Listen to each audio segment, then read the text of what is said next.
Hello, my name is Luna, and this is the Morbid Flex.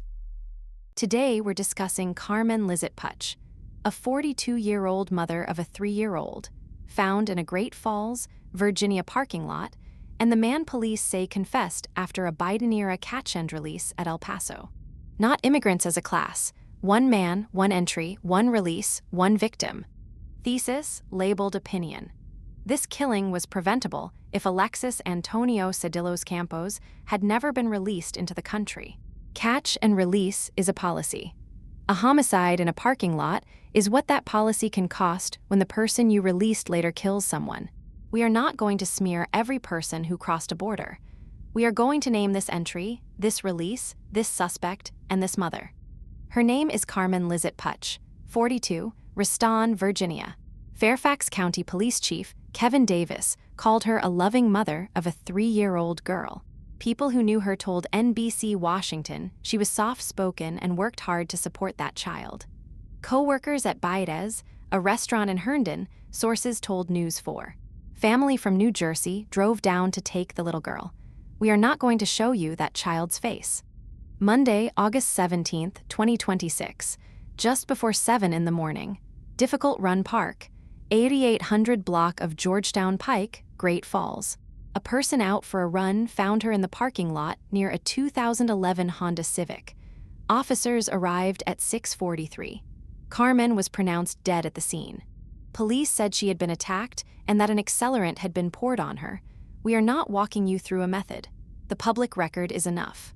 Chief Davis said the killer attacked her repeatedly, poured gasoline, and tried to set her on fire, and was unsuccessful.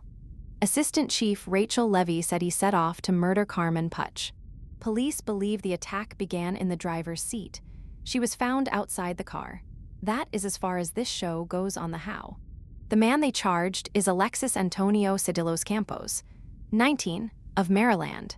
Police say they worked together and were in an intimate relationship, and that they intentionally met at that park. Detectives are still uncovering motive.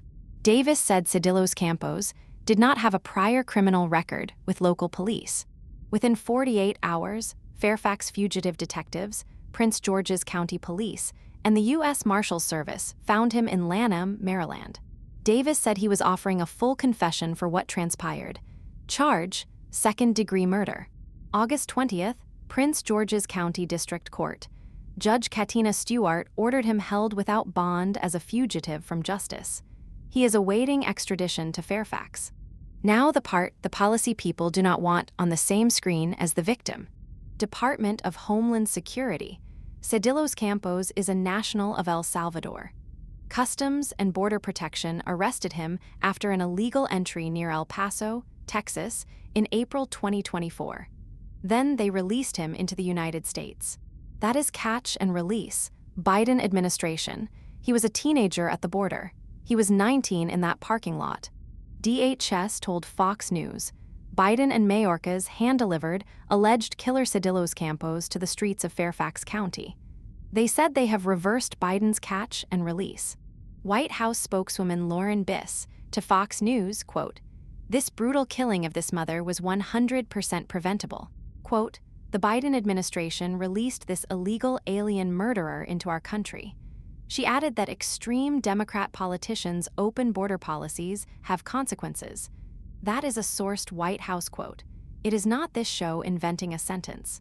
Labeled opinion, she is right about preventable. If he is never released at El Paso, he is not in a Herndon restaurant, he is not in a Great Falls parking lot, and a runner does not find Carmen Puch. That is not a claim that every person who entered illegally is a murderer. It is a claim about this man, this entry, this release, and this victim. Virginia's governor sits in this story too. Abigail Spanberger, Day 1, January 17, 2026, Executive Order 10.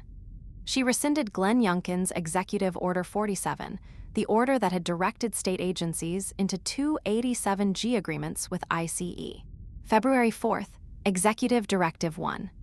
She ordered Virginia State Police, the Department of Corrections, Wildlife, and Marine Resources to terminate their 287G agreements.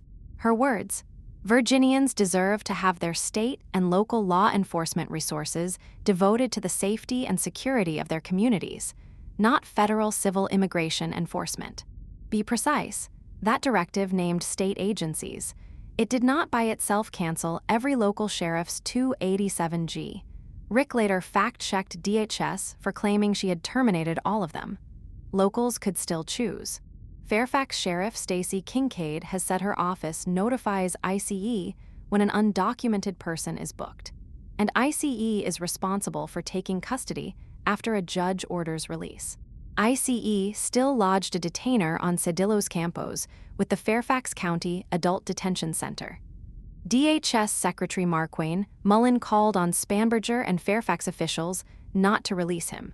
So do not flatten this into a cartoon. The release that put him in Virginia happened at El Paso in 2024, under Biden, not in Richmond in 2026.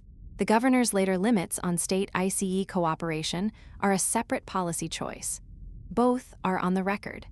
This show will not pretend a February directive caused an April 2024 release. It will also not pretend that making it harder for state cops to help ICE is a victimless vibe. The take labeled opinion. Catch and release is how a removable person becomes a coworker, then a suspect, then a confession. If Alexis Antonio Cedillos-Campos is never released into this country, Carmen Lizet Puch is not found by a runner in Great Falls. That is the policy failure. That is the victim, not a class of people. This man, this entry, this order to let him walk. If you want this show to keep walking the public record instead of a slogan, you know what to do. Like, subscribe, and the next time someone tells you a release at the border has no cost attached, put Carmen's name in the sentence. This is the Morbid Flex.